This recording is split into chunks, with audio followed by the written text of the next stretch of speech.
When you think of Saudi Arabia, what pops into your head? Money, money, money, money, money. A lot of wealth, endless deserts and towering oil fields perhaps. But there's so much more to this land than the usual images that flash before our eyes. There's so much more to this country, from an ancient oasis that dates back 4,000 years to the mysterious desert gates that predate modern history to the futuristic visions currently under construction.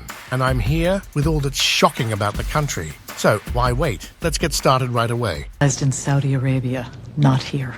Number 1. How a country with no rivers became an agricultural oasis. Saudi Arabia, a country synonymous with deserts and dunes. No questions there. Now imagine how they produce crops in this dry landscape. It seems almost impossible, doesn't it? After all, the backbone of agriculture is water, a resource that Saudi Arabia is critically short of. This isn't even surprising when you consider that the country is home to the Rub al-Khali, or the Empty Quarter, which holds the distinction of being the world's largest and driest sand desert. Now you might be thinking, how does a country thrive agriculturally when it's faced with such a stark scarcity of water? The answer lies in meticulous planning. But Saudi, in its search for agricultural sustainability, turned to its hidden underground treasures, its aquifers. Through the construction of deep tube wells, both in urban and agricultural domains, water began to flow, transforming barren lands into productive fields. However, this victory came with its own set of challenges. The relentless pumping of water for intensive farming began to take its toll on these precious underground reserves. Wells started to dry up, oases began to fade away, and the once thriving agricultural output showed signs of strain. In a swift response, the government turned its efforts to the vast coastlines stretching from the Gulf to Oman to the Red Sea. The solution? Desalination. This process, converting salt water into fresh water, became a game changer. Suddenly, there was enough water not just for homes and factories, but also for irrigation. The Saline Water Conversion Corporation took the lead, managing around 27 desalination facilities across the nation. Each day, these facilities churn out over 3 million cubic meters of drinkable water, also contributing to the nation's electricity supply. Not to mention, recycling has become a key player. Urban areas were now tasked with recycling at least 40% of domestic waste, turning what was once waste into a valuable resource for irrigation in agricultural fields and urban parks. To do that, recycling facilities were established in Riyadh, Jeddah, and other major industrial hubs of the country. Thanks to these efforts, Saudi Arabia witnessed a transformation. From having less than 400,000 acres of arable land in the 1970s, the country now boasts millions of acres of productive land, turning the stretches of desert into thriving agricultural fields. The biggest change can be estimated by the fact that in 2018, Saudi Arabia produced 1,300,000 tons of dates, 634,000 tons of watermelon, 624,000 tons of barley, 586,000 tons of wheat, 482,000 tons of potato, 312,000 tons of tomato, 144,000 tons of sorghum, and 115,000 tons of cucumber. All that in a country with no river. Crazy, isn't it? But that's just the tip of the iceberg, or should I say the sand dune when it comes to Saudi Arabia. Number 2. Archeologists excavating pre-Islamic forgotten kingdoms. Saudi Arabia is also peeling back the layers of time at Al-Ula and revealing histories that stretch back thousands of years. A team of French and Saudi archaeologists turned its attention to 5 sites in the vicinity of Al-Ula. Why? Well, these sites hold the keys to understanding the Dadanite and Lahianite civilizations. Now, you might be wondering why it is even important. These civilizations were regional powers that thrived around 2,000 years ago and flourished for approximately 900 years, up until 100 CE, leaving a legacy recognized in both the Old Testament and ancient Greek texts. And let me tell you, the digs happening right now, they're about to turn what we know on its head. Boulders have been covered in inscriptions telling tales of kings, pilgrims, and everyday life. Oh, and don't forget the taxes, always the taxes that are there. These inscriptions, they're in the Dadanite language, which is a special kind of Semitic language, and are key to unlocking all those stories about those civilizations. There are stories about the Dadanites and their knack for the incense trade, frankincense, to be exact. Growing up in Yemen, this wasn't just any cargo. It was carried on camelback through Dardan, all the way to the temples in Egypt, Mesopotamia, and the Levant. Because to them, frankincense was sacred. It was a big deal in religious ceremonies, kind of like how we view petrol today, essential. Before the Nabateans made their mark from Petra, the Dadanites were the ones calling the shots, all because of this incense and its importance back in the day. What about the stuff they've dug up? It's mind-blowing. I'm talking about a temple with tombs so precise they're perfectly square, and lions carved into the rock so detailed they seem alive. Then there's this well system and a massive stone basin. Archaeologists think it was for pilgrims to wash up before paying their respects to the gods. Talk about advanced water management and consider that it was thousands of years ago. Even more impressive. Fast forward to the 5th century BC, and there was this other tribe that decided Dadan was too cool not to build on. So they created Lihian, an empire with its fingers stretching all the way to the Gulf of Aqaba and Sinai and reaching up north toward the Levant. Now let me tell you about what folks have dug up from those times. They found these massive statues of Lihian kings standing tall like they owned the place, which technically they did. These statues had vibes similar to the pharaohs of Egypt, and they were so impressive that they got to go on a tour in Paris. During just 6 weeks of digging at the Temple of the Lions, over 3,000 smaller statues popped up. The local folks have been stumbling over statues and stone idols shaped like humans for years while they were out and about in the valleys. It seems like everywhere you turned, there was another piece of history peeking out. But unlike the Dadan civilization, the secret to Lihian's success wasn't just about trading incense. They had this whole system where people paid tribute at their temples, contributing to their economy. Plus, they were big on dried dates, which was smart because dates could last on those long desert journeys. Even today, the oasis where they grew those dates is a big deal, making up 1/3 of Saudi Arabia's date production. Lihian was so famous that even ancient Greek mapmakers and Pliny the Elder called the Gulf of Aqaba the Gulf of Lihian. That name stuck around for 300 years, but then everything changed. The Nabateans rolled in from southern Jordan, took over, and renamed the place Al-Hajja, or Hegra, making it a key part of their empire. Just like that, Lihian's name was wiped from the history books. Not too far from there, the Nabateans also built Madan Saleh, creating these incredible tombs that could give Petra a run for its money. And now, archaeologists can't get enough of Al-Ula, calling it an undiscovered country. It's a big deal, especially since, for the longest time, this place didn't get the attention it deserved because people were more interested in chasing stories from the Bible or Greek legends, and the local government wasn't too keen on celebrating what they saw as relics from a pagan past. Why is that? Let's find the answer to that question and find out what the future holds for Al-Ula. Number 3, turning a cursed place into a tourist spot. Al-Ula, also known as Madain Saleh, was once the city of the Prophet Saleh. This city, one of the oldest and most forbidden in Saudi Arabia, rests under the shadow of a curse. What was the curse? Well, Muslims believed that God cursed the site because the Tamud people, who were known for their intelligence and strength, lived there but started worshipping idols. A prophet known as Saleh was sent to guide them back, but they refused to listen,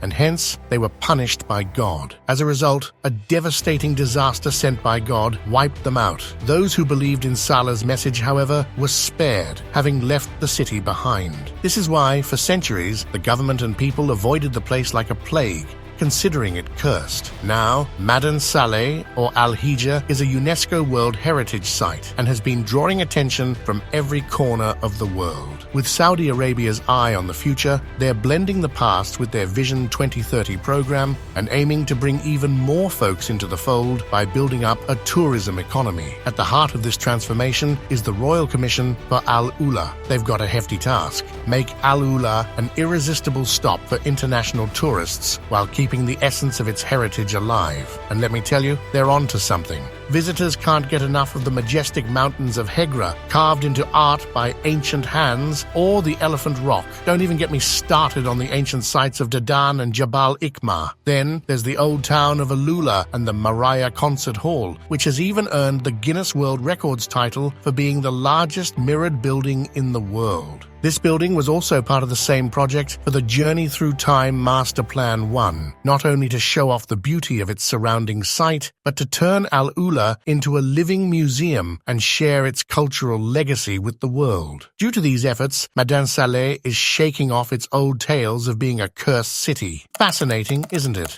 But wait till you see the next one. Number 4. The megacity named The Line.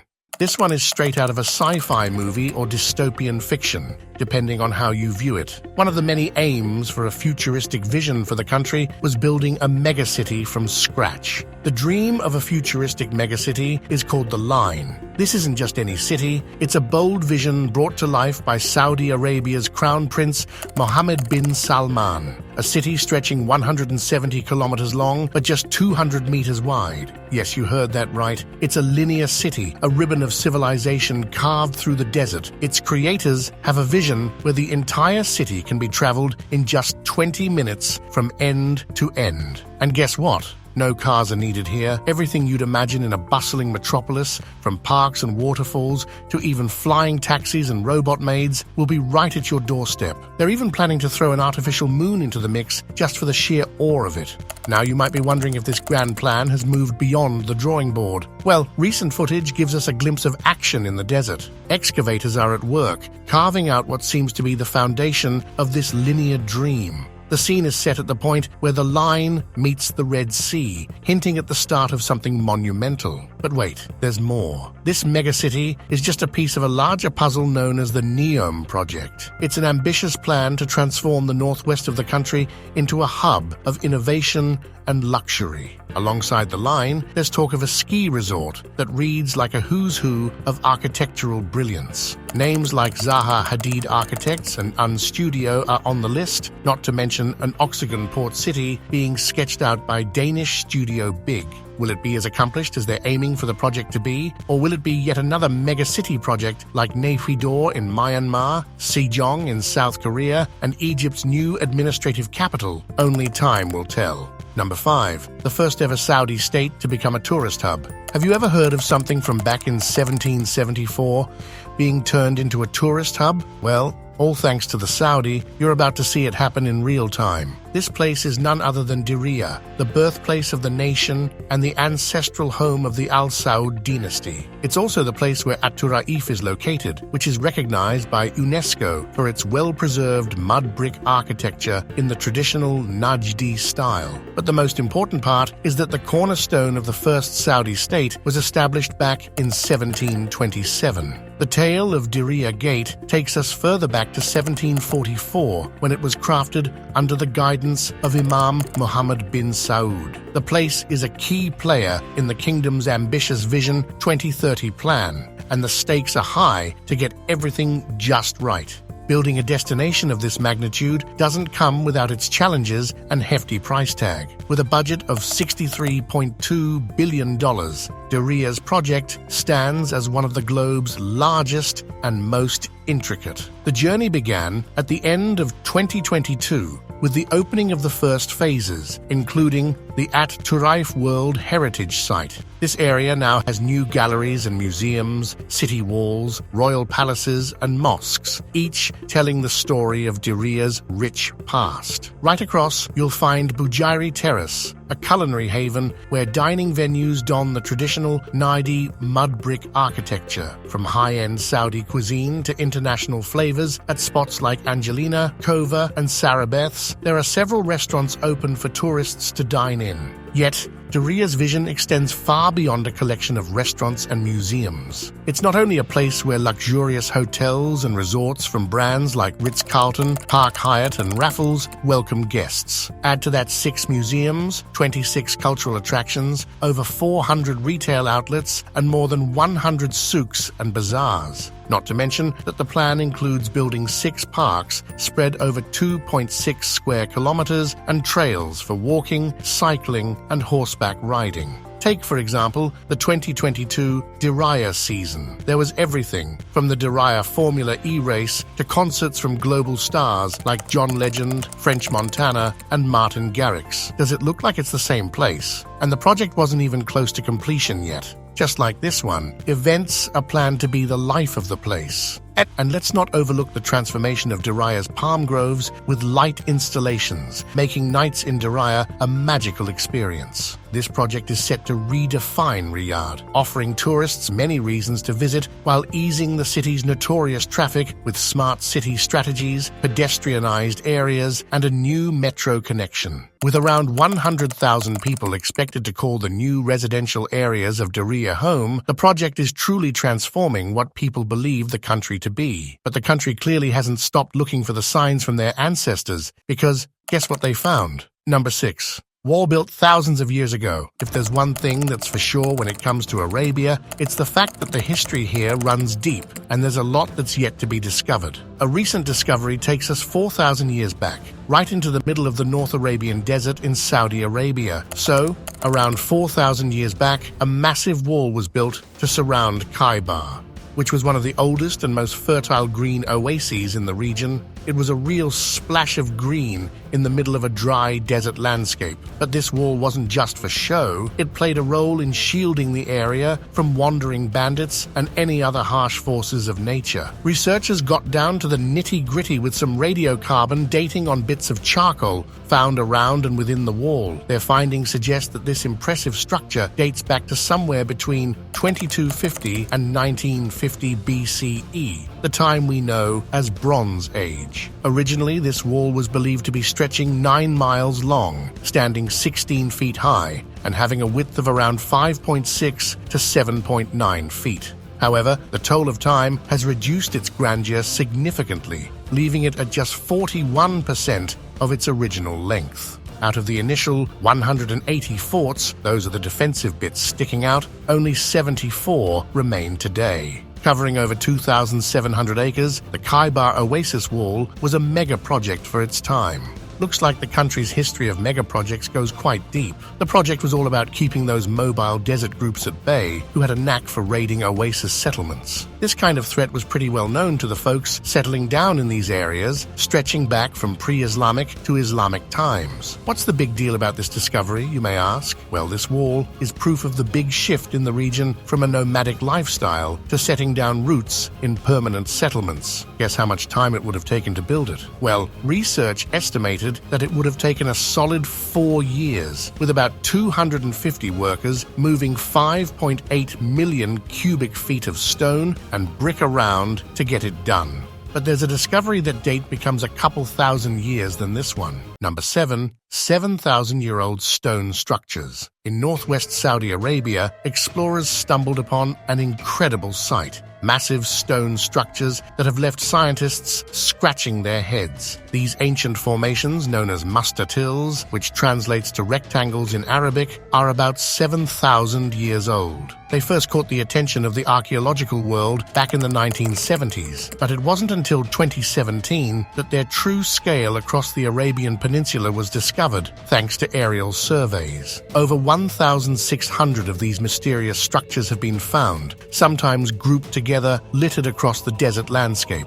From above, they sort of look like gates, which has become a nickname for them. The design is pretty straightforward. 2 short, beefy lines of stones laid out parallel to each other, connected by walls that are much longer and thinner. These structures can stretch up to 600 meters, but they're always under half a meter tall. Even though they've seen better days and some have fallen apart, one end usually has an entryway, while the opposite end has various sized chambers. The vibe archaeologists got at first was that these weren't used for any practical purpose. They thought it was too low to the ground and open for things like keeping animals or storing stuff, but a few mustatills had a long courtyard, hinting at some sort of ceremonial use. In 2019, a team got down and dirty with a 140-meter-long mustatil made of sandstone near Al-Ula. They dug up all sorts of bits and pieces, cataloguing everything they found. At the chambered end, there were standing stone slabs surrounded by 260 pieces of animal bones,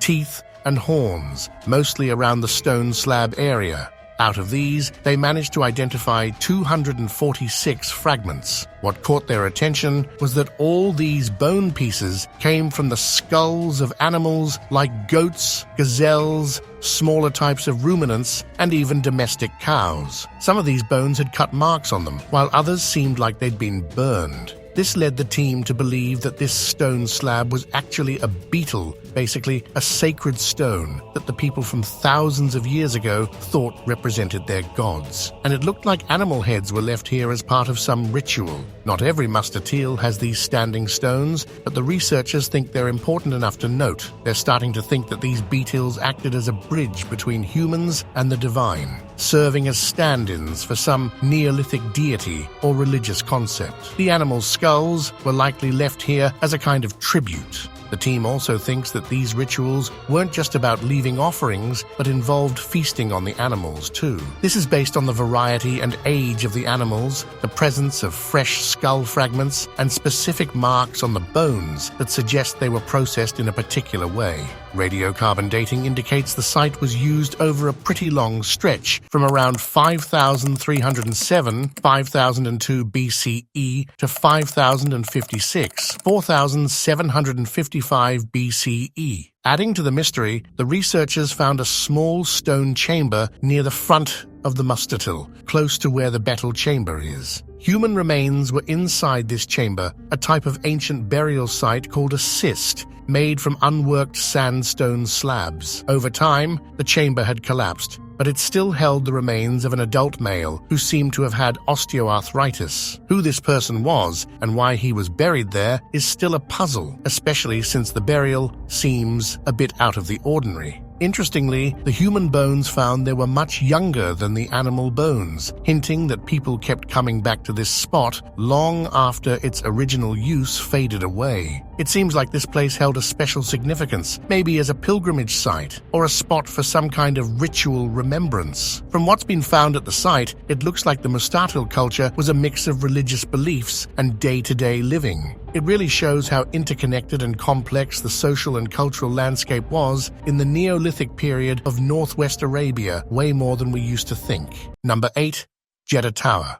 Right now, the Burj Khalifa in Dubai holds the record as the world's tallest building, skyrocketing up to 828 meters. But you know who's on the chase to snag that title? It's not the US or the UK, but actually Saudi Arabia. They've got their eyes set on making the Jeddah Tower, previously known as the Kingdom Tower, the new icon of architectural and technological innovation. This tower is projected to have the height of an impressive 1 kilometer or 3,280 feet. Created by the design powerhouse Adrian Smith and Gordon Gill Architecture, it's planned to be packed with luxury living spaces, office areas, hotels, and even observation decks that promise breathtaking views of the Red Sea and much, much more.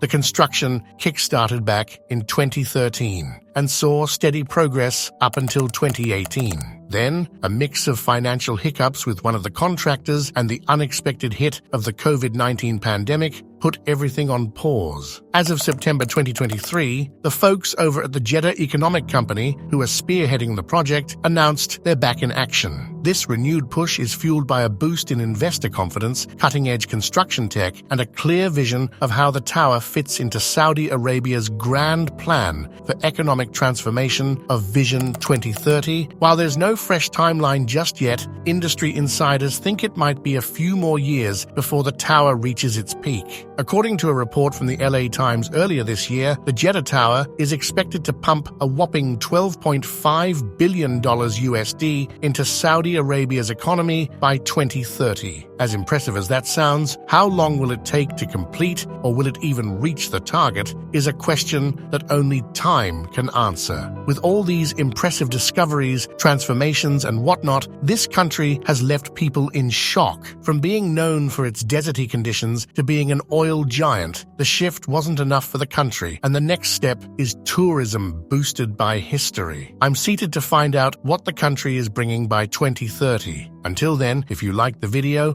make sure to hit the like and subscribe buttons.